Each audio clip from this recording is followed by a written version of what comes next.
সালামু আলাইকুম প্রিয় দর্শক। ইউরোপের বাড়িতে আমরা ভোটার অধিকার পেয়েছি, আলহামদুলিল্লাহ। কিন্তু দেখা গেছে দুর্ভাগ্য বিষয়, আমরা বাঙালি জাতি বলে নিতে হয় আর কত যুগ গেলে আমরা সুশৃঙ্খল হব, আর কত যুগ গেলে আমরা শৃঙ্খলতা শিখব। বড় বড় সিটি কর্পোরেশন নির্বাচনগুলো আসলেই আমরা আলোচনা না করে যার যার মন গড়া মতো প্রার্থী হয়ে যাই। আসছে আগামী ভেনিস সিটি কর্পোরেশন নির্বাচনে আমরা সাতজন ক্যান্ডিডেট হয়েছে বাঙালি কমিউনিটি থেকে। কিন্তু কেন? এখানে একজন প্রার্থী দিলে নিশ্চিতভাবে নির্বাচিত হয়ে যা, আর এই ব্যক্তি দ্বারাই আমাদের বাঙালি কমিউনিটি অনেক দূরে এগিয়ে যাওয়া সম্ভব। প্রয়োজনে প্রতিটা নির্বাচন আলোচনার সাপেক্ষে আমরা প্রার্থী চেঞ্জ করতে পারি।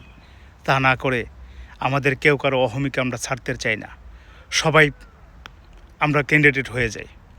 এটা আমাদের কত ভুল ধারণা, আমাদের ভুল চিন্তাধারা। এই বিশৃঙ্খলতা থেকে আমরা কখন বেরিয়ে আসতে পারবো?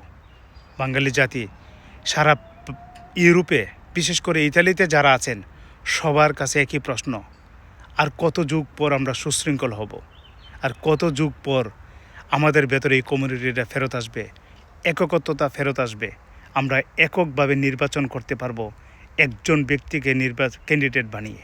এটা সবার কাছে প্রশ্ন রেখে গেলাম।